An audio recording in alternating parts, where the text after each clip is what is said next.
episode of the number one podcast. I am your host, Coach Jake. I hope you guys are doing well today. Yeah, man, I wanted to talk about something I think that's interesting. There's challenges at every level of the game. What's up, Uncle Alejandro, Yasin Karani, next to nothing, see Tony, Alex. Happy to see all you guys. Throw up a number one on the chat. Give me a roll call. Where you guys at? Love to hear from you.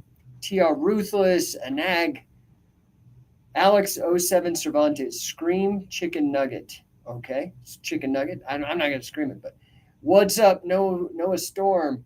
What's up, brothers? So, yeah, man, earning more and living better. So, Alex is in Wooddale. Murr 2576. I'm 17. Is it too late to wrestle? Never too late to wrestle, man. Merc GJ. Leo, hi. Merc says, are there leg locks to catch? Leg locks came from catch. How's that? What's up, Spock? What's up, Darwesh Sports? Gonzo training, Gonzo wrestling training. I'm not sure how you differentiate Gonzo unless that's just your name, but that's cool. Reminds me of Hunter S. Thompson. Okay, high earning more, living better. A roadmap for people who are top earners. What's up, Jay Boogie? Tampa in the house. So today I want to talk about this, man. This idea of earning more, living better, and how do you live a life as a top earner? Because here's the thing, man. Every level of the game, you're going to have problems. Poor people have problems. Fish, what's up? Bay Area represent. What's up, man? I lived in the Bay Area for a minute. That was a fun time of my life. I think it's gotten pretty rough these days. I think the economy has really turned it into a shit show, no pun intended. But I used to love the Bay Area. I haven't been in a while. Is it nice still, or is it rough? I used to skateboard through Golden Gate Park and the hills of the Richmond and the hills of the Sunset District and all the way down, go down Haight, bomb that hill, man. Anyway. What's up, Smiley Steven? Yeah, I don't add people on this because I'm multi-stream and not everybody can see the Instagram feed. Anyways, guys, hit me up in the chat. Happy to hear from you. I want to talk about top earners. Now, this is going to be somewhat exclusive, unfortunately. I'm not. You all are welcome to the conversation, but I'm talking to those people that are. Let's talk about. Okay, so the top 10% of earners in the United States make $120,000 a year. So if you're a person that's making $120,000 a year, you're in the top 10% of earners in America. Okay. If you are making $200,000 a year or more, you're in the top 5%, and you have to make more than $500,000. You have to make $540,000 a year to be in the top 1% of earners in the United States. So I'm talking to the 10% right now, anybody making more than $120,000. I will do a show for you guys making less than $120,000 because I know that's the 90% of everybody else. But right now I'm talking to the 10%. If that's you, throw up a number one, give me a hey, what's up in the chat. Let me know what you do because I want to talk about you. I want to talk about what it means to be a top earner and some of the challenges that you're going to have, because everybody has challenges, right? So it's just, what problems do you want? Do you want poor person problems or rich person problems? Well, like, what are rich person problems? Rich person problems: getting sued, audited by the IRS, having people blackmail you, like having people try to steal or target you for scams. And it just depends what level of the game you're at, right? So anyway, if you don't know me, I'm Coach Jake. I'm here to talk to you. I'm a business coach. I like to consider myself an AI expert. I have an interesting background in technology and financial mathematics, and I've just really been enjoying this explosion of AI out to the general public, machine language and large language models. It's been fantastic. I'm also a best-selling author. I wrote Say Uncle and Physical Chess with Billy Robinson. In addition, I think I've written probably 15 other books. My most recent book is Sportify. Get yourself a copy. It talks about how to bring sport elements into your business because we're all really concerned with performance, whether you're in sports or in business, throwing numbers up on the board. Anyway, so today we're talking about something that affects a lot of high achieving men out there, right? A lot of high achieving men. I took the Clifton strengths assessments put out by the Gallup people that do all those Gallup polls. My number one strength was learner, and my number two was achiever.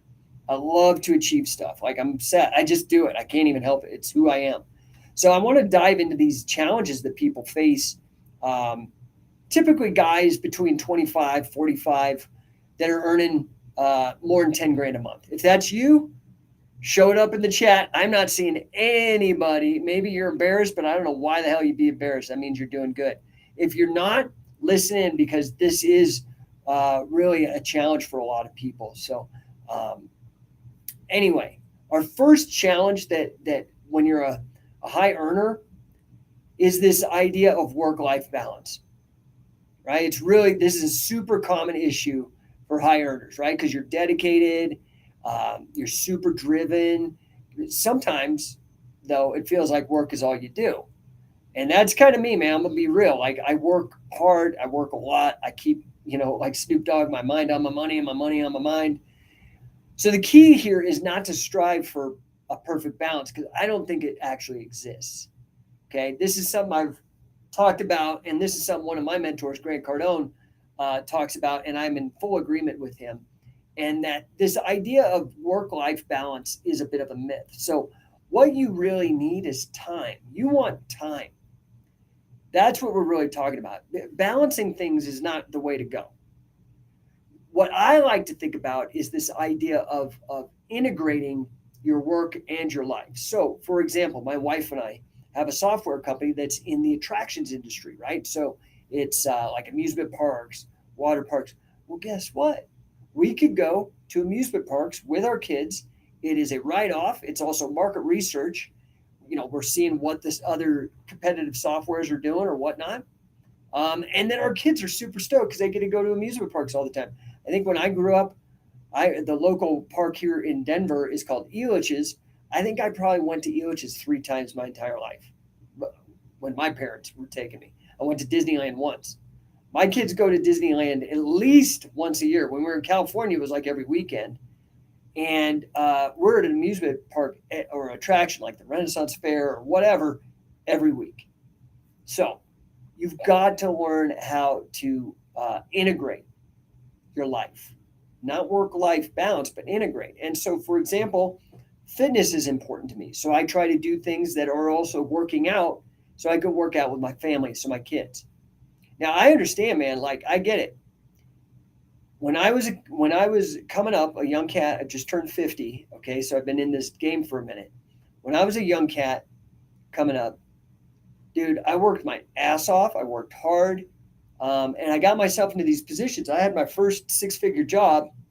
I was making close to $200,000. I was in the top 5% when I was 30. Okay.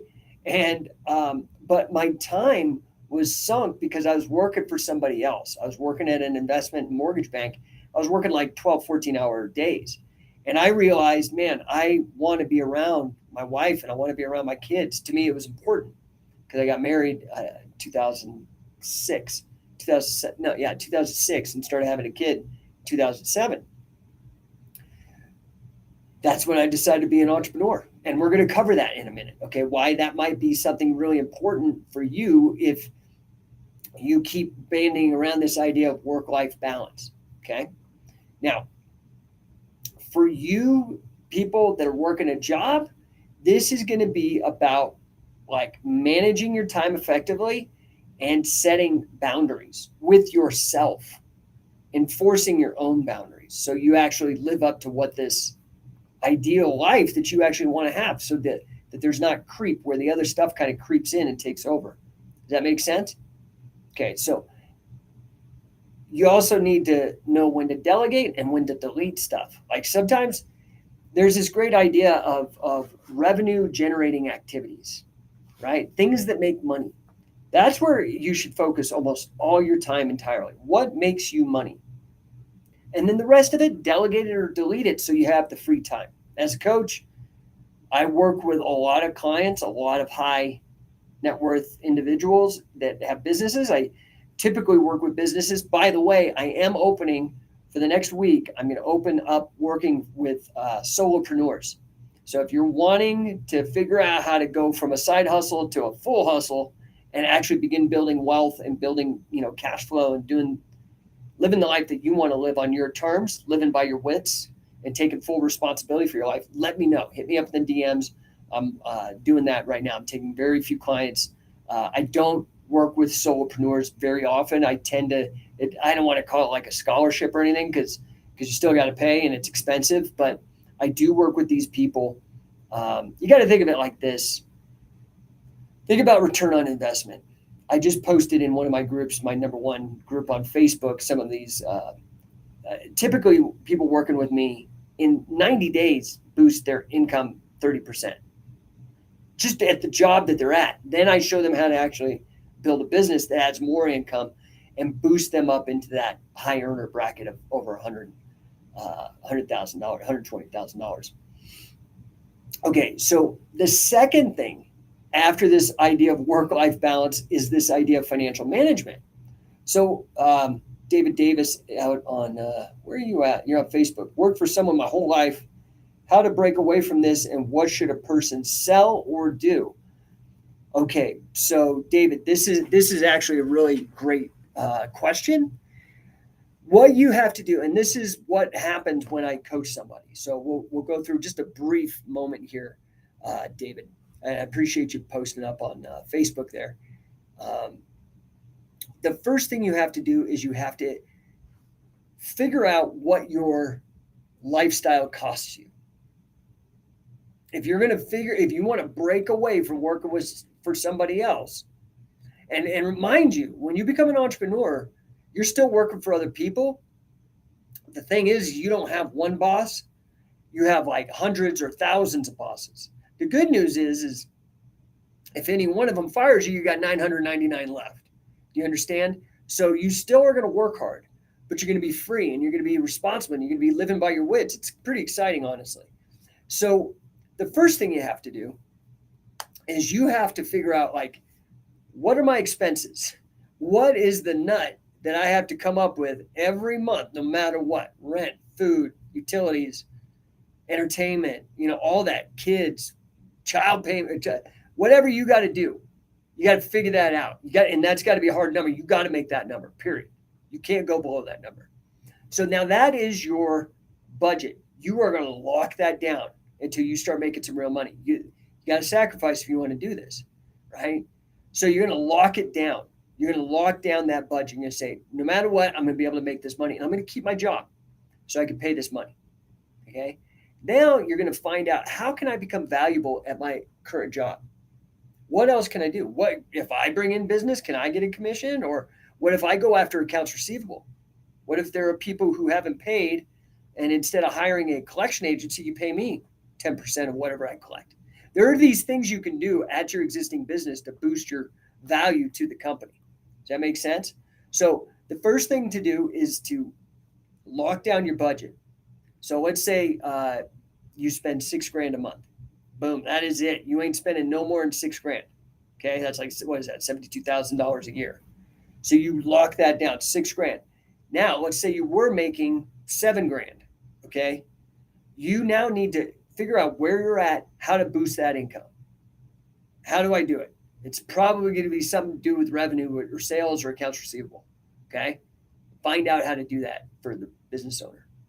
Boost your income. So now you make it $6,000, or your cost is $6,000. You were making $7,000, but you bumped up. Let's say you've added another $2,000. So now you're making $9,000. Now you have an extra $2,000. That $2,000 you throw into your investment. Okay. Now you need to put your money into something that cash flows. The number one way to become a millionaire in the United States is real estate. Period. Number one way to become a billionaire is private equity, meaning buying and selling businesses. So you need to put it into something what it is that you should do, I would look into what are the highest growth industries, and I try to find. You can ask ChatGPT or Bard.google.com. Any of these AIs, they'll tell you that, and then I would try to match your skills to that industry to see where you fit in. Make sense? Now you've got enough money to start funding your own business. You have to then focus on a couple things. One, you got to figure out what is it that I'm going to sell? Is it a product or a service? You got to figure out what is the price for that product or service in the market with other competitors. You got to figure out how to do it better or make your product more valuable than others. And then you need to go, what is the old phrase? Early to bed, early to rise, work like hell, and advertise. This is why I've created the companies that I've created. I was talking with a young lady today. She's 25, works in data science, has a graduate degree, works for somebody else, but wants to do something else. And I told her, man, I've worked in investment banking, mortgage banking. I was a statistician. I was a quant. I did all these high-paying jobs, worked for other people. And, the great thing about working in investment banking is I was able to sit in the room with these billionaires and see what actually mattered in business. David liked my quote, what, early to bed, early to rise, work like hell and advertise. If you're in your own business, you got to do that. And that's exactly the most important thing, sales and marketing. Sure, you need to have a good product, of course. But once you have a good product or service, you have to learn how to sell and you have to learn how to market. That's why I created, you guys go check it out if you want, RevEngine.ai.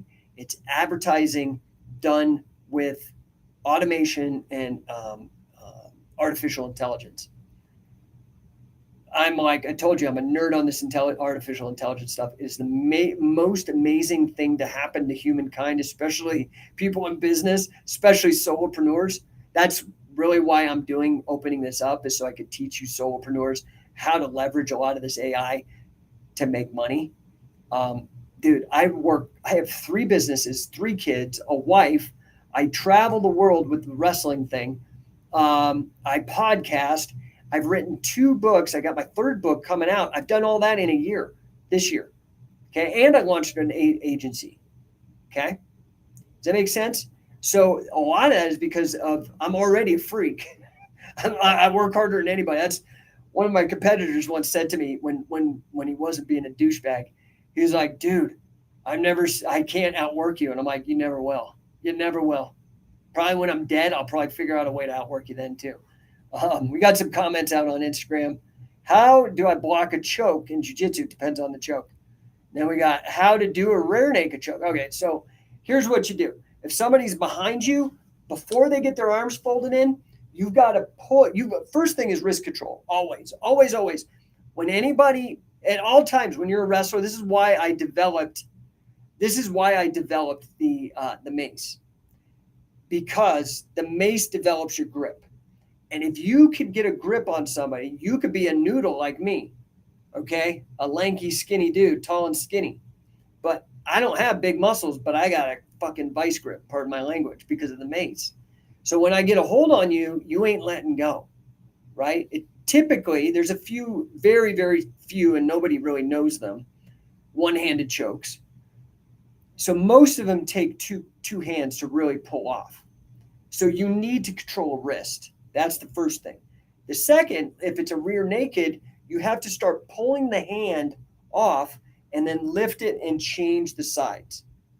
Okay. If you actually go on Instagram and look at the Blake Troop video he did in a pro wrestling match, there's a guy who got a rear naked. He puts the arm on the other side, you lean into it and you can get out. If it's a guillotine, you've got to definitely make sure that you've got the hand and tuck your chin so they're not against your trachea or against your carotids.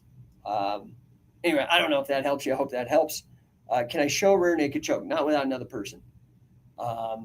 So anyway, back to the topic at hand. After that, you've got to start figuring out financial management. Okay. And this is part of what I was talking about to answer David's question as well. That you've got to get control of your finances, right? Because you could be earning a high income, but a high income don't matter. It's actually your net worth. They're two different things. There's a difference between an income statement and a balance sheet, right? Your income statement is the income that comes in. Your balance sheet is what all the stuff you own, right? So this also matters with regards to taxes because your income statement is going to be earned income, which is taxed. Whereas passive income, like from real estate, is not taxed the same way. You're not taxed as bad. Does that make sense? So you want to start that extra buffer that you're starting to earn. You need to start throwing it into an investment. Now, that investment could be real estate, or that investment could be your own business. Okay, but you're not going to get there without actually trying to actually control your spending and understand finances, right? Because it's not just about saving, it's not about investing. It's about really knowing, like, what are your financial goals? Do you even have financial goals? I can tell you mine. My immediate goal right now is I need to hit 50 grand a month consistent. Every month, 50 grand. Now that's not income for me. I have employees, but for one of my companies, my goal is to hit 50 grand a month. Another financial goal is to have $100 million net worth. I'm not there. I'm at a fraction of that. Okay. But these are the goals. You need to know what you want. Otherwise you can't even get there. Right. For your GPS to work, you got to know the destination, just not where you're at. Okay. So, when I coach people, not only am I an expert in it, I have a master's degree in financial mathematics. I worked, I had a Series 6 and 65 license. I'm a financial coach under Dave Ramsey, which I don't necessarily agree with a lot of what he says, but some of the principles are very sound. Plus, I have a killer Rolodex of other experts that I refer people to. Okay. The other challenge after work-life balance, after financial management, is health, right? Because stress is the number one killer. And a lot of times these high income jobs are the worst. So I got a question here. Chodhari091 is asking me, sir, I had a lipoma in my shoulder. My wife had one of those, and wrist or calf. If I play wrestling, so it's good for me or not? Dude, I don't know. You probably need to ask your doctor about that. From what my understanding, if it's just a lipoma, that's just like a fatty deposit. Shouldn't be bad as long as it doesn't gross out your wrestling partner. Okay, so back to it. High income earners, these people that I call high income earners, HE, not retired yet, NRY, Henrys. High income earners not retired yet. Beyond the work-life balance, making sure that you're not a workaholic, beyond financial management issues, so you're not just pissing away all that income, you do need to take care of your health, right? This is why, like in an airplane, if you got kids, they tell you to put on your mask first because you're no good to anybody if you're dead. You're not going to help nobody. So you got to make sure your health and wellness is taken care of. And sometimes these high earners, these top earners, are in stressful positions. And you don't need to be. So much of this is just mindset as well, right? A lot of it is mindset. You can execute on this stuff. Hey, Zach, I appreciate you, man. We got so many people in the chat. John, great teacher, Zach. What's up, Mason? I see you, brother. Queso, Christina Gimger, Hirsch, John, Zach. I don't let people in on the feed because I got like 10 other feeds, Twitter, Twitch, Facebook, YouTube, and they can't actually get what you're saying. So if you want to throw something in the chat, I'm happy to discuss it. But your physical health, man, you got to make it a priority. So I'm still a freak. I'm 50 years old. I banged up. My shoulder is jacked. I've got a giant blockage in this shoulder. I'm missing a carotid in my left. Carotid's gone. I have a broken rib still in my back. I have so many injuries, it's ridiculous. But I will tell you something. This is very interesting because when in 2008 is when the doctors best estimate when I had the carotid dissection and my artery collapsed. I started having strokes. I was having strokes, mini strokes. Like I was losing my vision, losing the ability to use my hand. I didn't know what these were. I wasn't educated about it. And so I went on. I wrestled. So the carotid dissection, my left carotid 100% occluded, 100% closed, sealed in 2008. I continued wrestling until I finally retired in 2013. I just couldn't go. I was like, what is going on? I was getting lightheaded because I was getting half the oxygen. And when I quit, it was also about 2 months later that Billy Robinson passed away. And Billy Robinson was my coach and was very close to me, changed my life. And I went into a funk and I was like, F this, I'm not wrestling. I mean, I just did not want anything to do with it. It was just, my identity was destroyed because I couldn't wrestle anymore. And then my coach, a guy who changed my life, died on top of that. And he was associated with the field. I was like, done. But here's the problem. Because I had always done grappling and wrestling for my fitness, I didn't really have a fitness routine. And so I got out of shape. My body started to atrophy, and particularly you'd still see it with my neck. It's totally fucked up and atrophied. And my shoulders. And then arthritis started setting in, and I was in excruciating pain. And it took me a while. I didn't know. I'm like, what in the F is going on, man? First, I'm having all these weird blindness issues with the strokes that I didn't know. And then my body's in pain. I thought I was dying for a minute there. Like, we're talking probably 2012 to about 2013 ish, I'm guessing. No, it was like 2013, 2014. And it just was awful, dude. It was awful. Long story short, I started to pick up yoga again. I had done a little bit in college and I was like, dude, I need to do something. And I realized that movement is medicine. That got me better. And I doubled down and I went way hard. And now I work out as hard as I ever have, but I have to do it solo. One of the places I go that I love is this new fitness program called HotWorks, where you go into an infrared sauna. It's 130 degrees. I go in there, I bang out 15 minutes on the rower, 15 minutes on the elliptical, 15 minutes on the cycle. Then I do 40 minutes still in the sauna of calisthenics, which basically boils down to 100 squats, 50 push-ups, 200 sit-ups, and then I go and I hit the weights. And mostly I just do a compound squat exercise. So anyway, Ninth Paladin of Mars, what's up, Mason? Every physical sport activity requires lifting weights and yoga stretches. I suppose so. Yeah, I don't see any problem with that. Eli Sums says, yes. I don't know what he's talking about, but maybe my workout. So anyway, if you've got to prioritize your health, dude. I did not even realize it. I will never neglect it. Movement is medicine. I realized this. The other thing too is that I wasn't getting any, wrestling and grappling is some of the best cardiovascular exercise, but I wasn't doing any of it. Like if you go look at footage of me from 2014, and yeah, I think it was the end of 2013 through all of 2014, and then 2015 I started figuring it out again. I was a disaster, dude. I was out of shape. I was miserable. I was in pain. I was not getting the cardio, and you have to exercise. You have to exercise. Okay, so that is a big part of my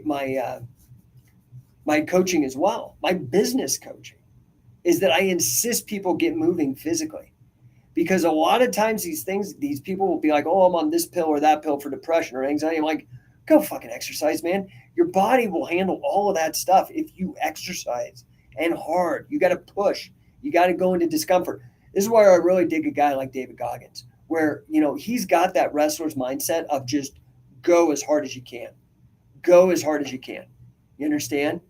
So after health, okay, right, we talked about financial management. We talked about the idea of work-life balance. Now we talked about health and fitness. You've got to start focusing as well. If you're a high earner or you want to be a high earner, you have to focus on personal and professional development, right? Career advancement. How are you going to grow? How are you going to stay engaged? How are you going to continue to enjoy what you do and make a difference, but do it in a way that's valuable enough to other people, where they pay you more money? High earners aspire to grow professionally, okay? Leadership, decision-making, strategic thinking, public speaking. This is where they all fumble, though. Those are the things when you hit a certain level, you got to push hard. You can't be complacent, man. You always have to be growing. That's the thing that I like about the whole 10x movement. Once you set big goals, when you hit them, make your goal 10 times as big as it was before. So it's really hard. That's how you grow. That's how you feel satisfied in your life. Make sense? This is some, again, that I do with my coaching. So the last thing that I want to talk about, and then I do got to check because I actually have some coaching clients I got to get to, is what I alluded to earlier, and that's entrepreneurship. Starting your own business is a dream for many, but it does have challenges. I I can't tell you how many people. I'm so proud to do what I do because I believe that the two I'm into professional and personal development. I really am. This is, I think, goes back to that thing I was talking about with the Clifton Strengths Assessment. I am an achiever, okay? And I believe that both wrestling and entrepreneurship are the greatest methods for personal development ever known to man because it is brutal. When you get out there and you really try to make a dent in the universe in either field, highly competitive, rough, it's amazing it's that pressure that makes diamonds, right? It's that pressure that makes a lemon into lemonade, coal into a diamond. Pressure is actually a privilege. This is also what I'm talking about with the workout. Vladimir Kilmore says, I stick to my weekly routine no matter what. Good, dude. Yeah, routine's going to be also good on the work-life balance thing, the integrating everything into your life. So one of the things you need to do when you're an entrepreneur, like I said, I broke it down. If you're looking to jump, you've got to figure out how you can jump and keep paying those bills. So you're going to have to do two at once. But people do this shit all the time. They work multiple jobs, or maybe they go to grad school while they work, like I did. I worked multiple jobs. Like, you have to get rid of any of this nonsense of 9 to 5 or that somebody owes you something. You owe it to yourself, and that means you might have to work 5 to 9 instead of 9 to 5. Okay? This is the thing that I find. The reason why people don't achieve is because they actually don't love themselves. That's some heavy shit, man. If you're a loser, it's largely probably your fault because you did not love yourself enough to push into the hard stuff where everybody else falls off, because that's where you come out and shine. Is what, like my company, Scientific Wrestling, 20 years. Do you know how many jokers I've seen come and go? 20 years. You've got to push, right? Mason says, start an OnlyFans. Yeah, dude, if you're a chick. But then you're going to regret that, man, because you're going to be commodifying something that you wanted to hold perhaps special for somebody in your life. This is the problem with these young people, is they're given all these easy ways out to make money, but they end up destroying your self-esteem, and then you can't make more money because if you don't respect yourself, do you want to give money to somebody you don't respect? No. Do you want to work hard for somebody you don't respect? No. You'll quit that job. Well, if that's you, you're going to quit on you. And that's the problem. These people get sucked into it. This is the same thing that happens with girls that get into stripping. I mean, OnlyFans just basically is like the Zoom of stripping. It's the truth. You can quote me on that. OnlyFans is the Zoom of stripping. Anyway, the great thing about the challenges of being an entrepreneur is that everything relies on you. But the great thing about being an entrepreneur is that it's all you and it's all yours. You get the glory, you get the money, but you have to do all the work too, a lot of times, right? And part of the challenge to really make impact that I think a lot of people lose sight of, and this is why the vast majority of entrepreneurs are solopreneurs. Like, it's like 90% or something. I'd have to look up the exact stat, but you can do it yourself. It's a huge number. And they make up the enormity of the backbone of the American economy. But the challenge is that you're not going to make impact as a solopreneur. It's near impossible. You need to start figuring out how to grow and scale and how to replicate yourself, reproduce what you're doing. Otherwise, you're going to be the bottleneck. Does that make sense? So That's it for today. Guys, you need to go get signed up for the Certified Catch Wrestler Accelerator camps. Dude, we are selling out. Adding King Mo to the already, and Brandon Ruiz to Wade Chalice and Josh Barnett, and then adding Harry Smith. Dude, we have one hell of a tour. Plus all of the great elite scientific wrestlers, coaches, me, Sam, Jesse, Gil Olivas, Luis Ojeda. Dude, you don't want to miss this, man. It's kicking off. You've got 3 weeks. Denver is the first one. Then we go to Windsor. Okay. It's going to be King Mo in Denver, and then we're doing Harry Smith up in right next to Detroit. Go sign up. Show up. You're going to be glad we've been doing these for 15 years. I've had thousands of guys come through this program. Okay. You want to go get signed up. Trust me. Also, if you are interested in that combination that I said about being both an entrepreneur and a grappler and making money with something that you are passionate about, you want to check out the scientificwrestler.com affiliate program. Oh, Mason says he's going to both. Nice, dude. Yeah, Mason was smart. He bought the season pass, which ends up saving you 30% off. It's like, dude, I'm already cheaper. I know, like, you get 12 hours of training with a guy like King Mo and myself, who spent 20 years studying this with the best. You get 12 hours with us, a 2-day camp, plus access to scientific wrestling for life, discounted future camps, less than what Danaher charges for 1 hour. I mean, I don't even understand it, guys. I don't understand it. It's not rational. But that's true. That's a truth in sales. Sales is emotional. So I'm holding out for faith that you will be rational and be a scientific wrestler. Fuck around and find out. Come on out to camp. You're going to love it. Go to coachingcatch.com or certifiedcatchwrestler.com. All right, guys, I'm going to jump. If you guys have any specific questions, now's the time. Otherwise, my client's going to be waiting for me in 4 minutes. So, yeah, I appreciate you guys. Have a good one. Talk to you next time.